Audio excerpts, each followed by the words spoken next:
ईश्वराचे खरोखरच आभार मानतो की केवढं प्रेम माझ्यावर लोक करतात. खरं म्हणजे धन, संपत्ती, कीर्ती हे मिळवता येतं, पण प्रेम हे कमवता येत नाही. तर ते आपोआप मिळलं जातं. ते आपोआप म्हणजे त्याच्यासाठी खूप तुम्हाला हे करावं लागेल. आटापिटा किंवा दिवस रात्र नाही करावं लागत. त्याच्यासाठी फक्त माणसांच्या हृदयाशी बोलावं लागतं. आणि मला एवढंच जमलं आहे. आणि म्हणून मी सर्वप्रथम ईश्वराचं नमन करतो. आणि म्हणून मी शारदा देवीला म्हणतो, तुला नमन शारदे परमदेवता तू खरी. आणि ही सगळी कृपा शारदेच्या प्रतिभेची आहे, माझं काहीच नाही हो. तुला नमन शारदे परमदेवता तू खरी, मनात जळू दे दिवा नयनांद माझी तरी. तर हा दिवा जळण्यासाठी आणि त्या प्रकाशाचा आनंद घेण्यासाठी आपण सगळे आलेले आहेत. व्यासपीठावरील सर्व मान्यवर, खरोखरच उगले सर म्हणते तसंच की जे लोक ज्या प्रवृत्ती सहजासहजी कुणाला उपलब्ध होत नाही, पण त्या माझ्यासारख्या एका साध्या कवीच्या कार्यक्रमासाठी आवर्जून आली, याला काय म्हणतात? प्रेमच म्हणतात ना. प्रदीप कुलकर्णी साहेब, मगर साहेब आणि स्वतः सबनीस साहेब. आणि सबनीस साहेब उपलब्ध झाले असं मी म्हणणार नाही, कारण हा कार्यक्रमच सबनीस साहेबांनी घडून आलेला आहे. त्यामुळे ते उपलब्ध नाही, त्यांनी आपल्याला उपलब्ध केलं. त्यामुळे त्यांचं स्वागत मी वैयक्तिकरित्या करतो नाही, आमच्या महाजन परिवाराकडून करतो. आणि सूत्रसंचलन करणारे महा व्यक्ती सुद्धा मला सहज मिळाले. आणि एक विशेष आहे, सर येणार? हो सर येणार, तुमच्यासाठी येणार. हे प्रेम कुठे मिळतं? नाही मिळत. आणि आणखी विशेष म्हणजे जसं व्यासपीठावर मान्यवर आहेत, तसेच अनेक मान्यवर, अनेक सन्माननीय व्यक्ती की ज्यांना अनेक ठिकाणी अध्यक्ष म्हणून, प्रमुख पाहुणे म्हणून असं बोलवलं जातं, ते माझ्यासाठी व्यासपीठासमोर बसले आहे. मी त्यांच्या पुढे नतमस्तक आहे. जरी आज माझे ते शासकीय विद्यानिकेतन या शाळेत मी शिकलेलो आहे रोज असताना, आणि ती आठवण घेऊन बरेचसे शासकीय विद्यानिकेतनातले जे माझे गुरुबंधू आहेत, मग ते खरं म्हणजे मोठमोठ्या पदावर त्यांनी घुसवलं आणि किंवा घुसवत आहेत आणि काही सेवानिवृत्त झाले, असे लोक सुद्धा आले. आणि विशेष म्हणजे जगताप मॅडम सुद्धा आले आहेत. आणि ते म्हणजे एका शब्द, मॅडम तुम्ही यायचं आहे. मी अशोक कुमार यांच्याकडून नंबर घेतला त्यांचा आणि त्यांना फोन केला, मॅडम तुम्ही यायचं आहे, तुम्ही याच्या आधी माझ्या कार्यक्रमाला आले. तर त्यांनी म्हणजे आता पुन्हा कोणाचं नाव घेऊ. तसंच माझे नातेवाईक, माझी मित्रमंडळी, इतकं सहजासहजी उपलब्ध होणं हे खरोखरच मी माझं भाग्य समजतो. आणि हाच माझा ठेवा समजतो.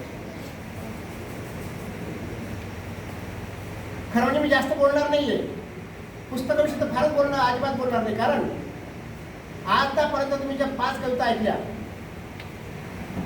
त्यांच्यावरून कवितेची जे काही बरा वाईट दर्जा आहे तो तुम्हाला समजला असेल. फक्त आता प्रश्न मला तुम्हाला सांगितलं की ही जी वाटचाल आहे ही कशी झाली.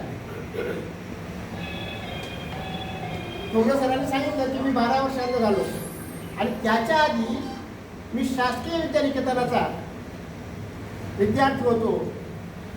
आणि त्या लोकांचं प्रेम मला आजही मिळत आहे. आणि विषय म्हणजे 7वीत असणारा विद्यार्थी हा अंध झाला आणि ती शाळा अतिशय उच्च दर्जाची होती की जिथं किती टक्के रिझल्ट लागला आताची गोष्ट नाही, आता सगळीकडे 100% रिझल्ट लागला. पण आमच्या 2070च्या दरम्यानच्या ज्या मॅट्रिक होत्या, जुने मॅट्रिक, 11वी मॅट्रिक, त्या संदर्भात फार कमी लागायचे आणि त्याची पद्धती वेगळी. एक विषय नापास झाला तर सगळे विषय नापास, सगळे पुन्हा ती परीक्षा द्यायची. तर अशा प्रकारच्या शाळेत जर कदाचित हा अंध विद्यार्थी नापास झाला तर काय, तर म्हणजे हा प्रश्न सहज पडणं स्वाभाविक होतं. कारण शाळेमध्ये त्या काळी तुम्हाला सर्व माहिती, त्या काळी 60 मार्क 60%, 70% मिळणं म्हणजे मिशन होतं. तर आता सारखे 20 मार्क शाळा देत नव्हती, तुम्हाला 100 पैकी पेपर द्यायचा. आणि अशा स्थितीत जर हा नापास झाला तर 100% फर्स्ट क्लासमध्ये येणाऱ्या शाळेचं नाव डॅमेज होईल. पण असा विचार कोणी न करता प्राचार्यांपासून, शिक्षकांपासून, माझ्या वरिष्ठ गुरुबंधूंपासून तर माझ्या कनिष्ठ, म्हणजे माझ्यापेक्षा लहान, कनिष्ठ म्हणणार नाही त्यांनी, माझ्यापेक्षा लहान गुरुबंधूंपासून सगळ्यांनी मला प्रेम दिलं. आणि त्यांना माहीत होतं, सगळ्यांना माहीत होतं की हा मुलगा जर घरी गेला तर अक्षरशः काही महिन्यात तो मरेल. कारण त्यांना माहीत होती की अत्यंत कमालीचं दारिद्र्य हे माझ्या पाठीला पुरलेलं होतं. त्या दारिद्र्याचं वर्णन कुठल्या चित्रपटात किंवा कुठल्या कादंबरीत होणार नाही आणि मी करणार नाही. अशा प्रकारचं दारिद्र्य, त्याच्यात आलेलं अंधत्व. पण तरी सुद्धा त्यावेळेस, त्याच्या आधी मी 1-2 कविता केली होती, डोळस, सांगितलं असताना वगैरे. तर परंतु या कवितेच्या सुरुवातीने मला हे सांगितलं, त्यावेळेस मला ते 4 ओळी सुचल्या. जीवनात आला अंधार पण सोडणार नाही निर्धार. कविता देखील मला आधार आणि प्रेरणाचा साक्षात्कार. तर खरोखर आज तागायत आता काही दिवसातच माझा 17वा वाढदिवस येतोय. आज तागायतच्या कवितांनी मला साथ दिली. अंधत्व किंवा ह्या वयात सुद्धा माझे हालचाल नसल्यामुळे होणारे व्याधी, यांच्यावर मात करण्यासाठी आपल्यासारख्या प्रिय व्यक्तींनी तर मला मदत केली, पण त्यामागे प्रेरणा आणि दुवा हा कवितेचा होता. ज्योती कलश, दृष्टीपल्याण, चैतन्य चक्षु, त्याचप्रमाणे दूरदृष्टी आणि प्रतिभेचे नंदनवन हे माझे कविता संग्रह आधी प्रकाशित झाले होते. त्याचप्रमाणे पान हिरवे या मराचे हा गझल संग्रह आणि काळोखातली प्रकाशवाट हे आत्मचरित्र अशा 7 पुस्तकं आधी प्रकाशित झाले आहेत. आणि मला 8वं हे पुस्तक किंवा 6वा काव्यसंग्रह लिहावा असा वाटला. त्याचं कारण एक असं आहे,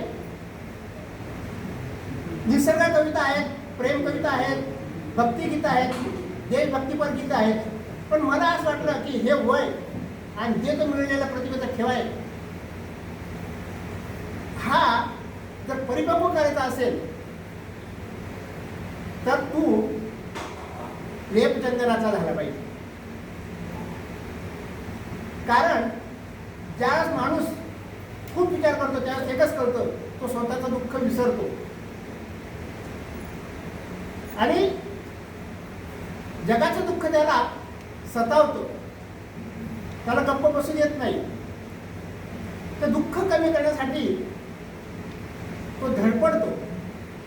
आणि तुम्ही आतापर्यंत ज्या काही 5 कविता ऐकल्या त्यातून मला वाटतं तुम्हाला प्रत्यंतर आला असेल की प्रत्येक कविता की मला स्वतःला सकारात्मक विचार करण्यासाठी प्रवृत्त केलं त्या कवितेने आणि जगालाही सकारात्मक विचार करण्यासाठी प्रवृत्त केलं.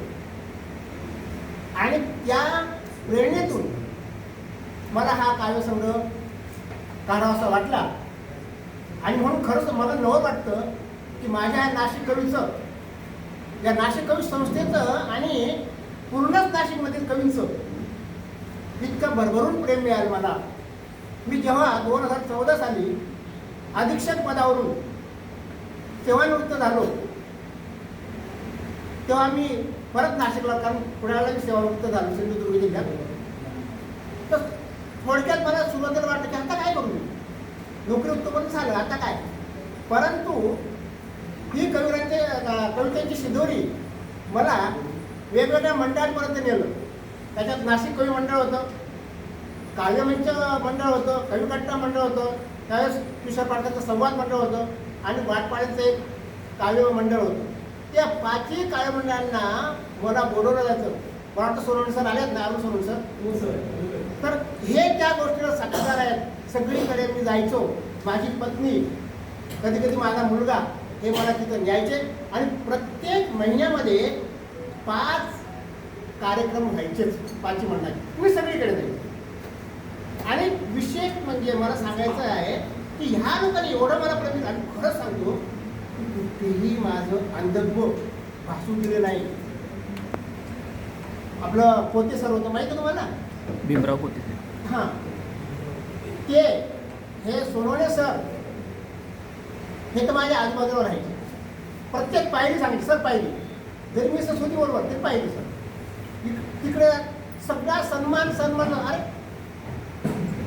मी इथं माझ्या अंध बांधवाने सांगतो की तुम्ही जगावर रुसू नका आणि देवावर तर अजिबात रुसू नका. कारण हे जग आपल्याला प्रेम करणार आहे.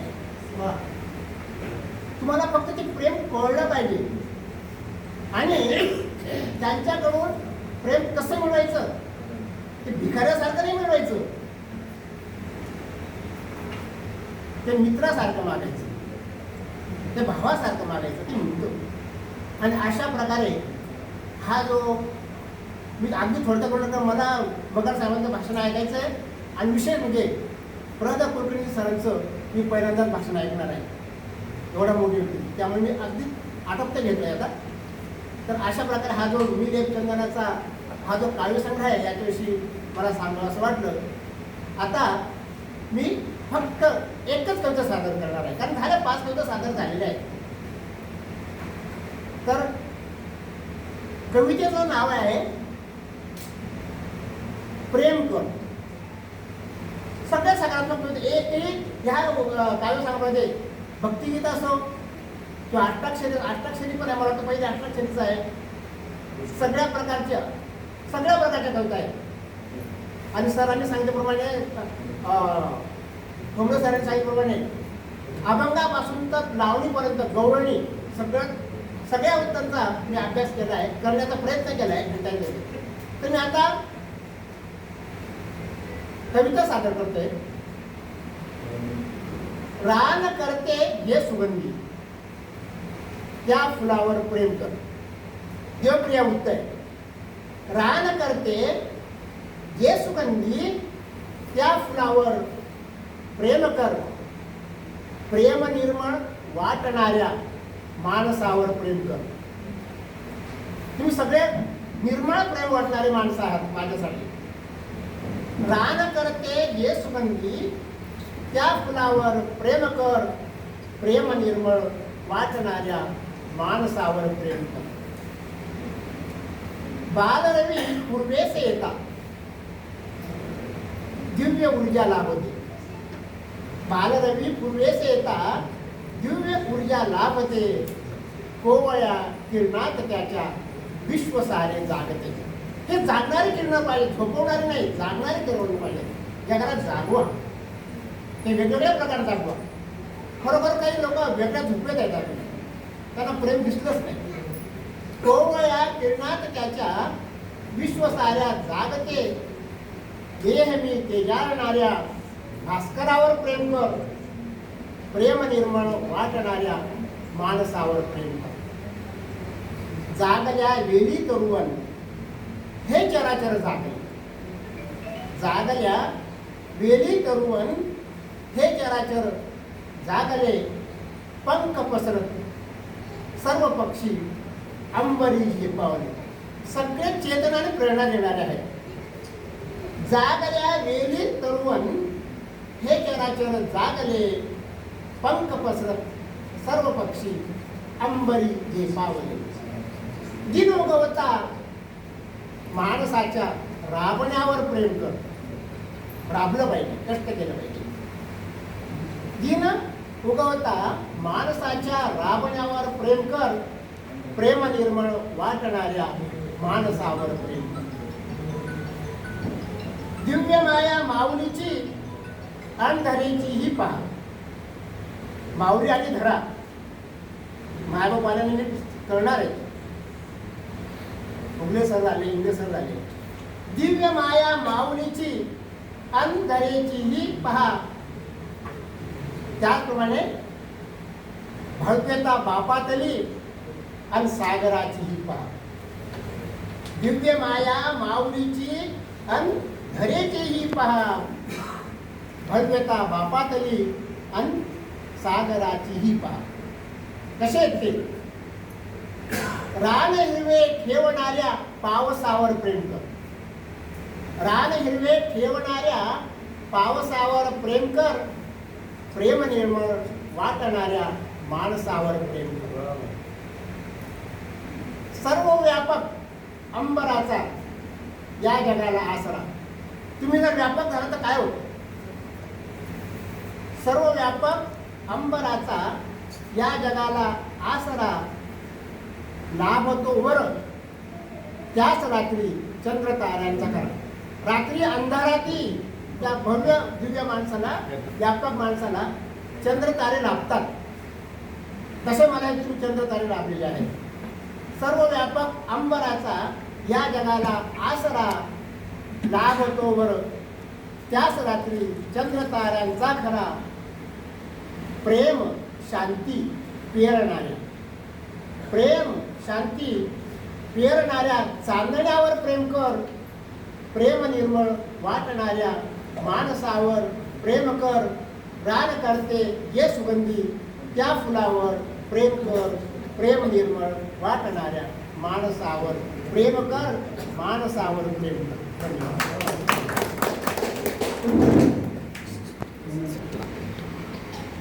मनपूर्वक धन्यवाद सर.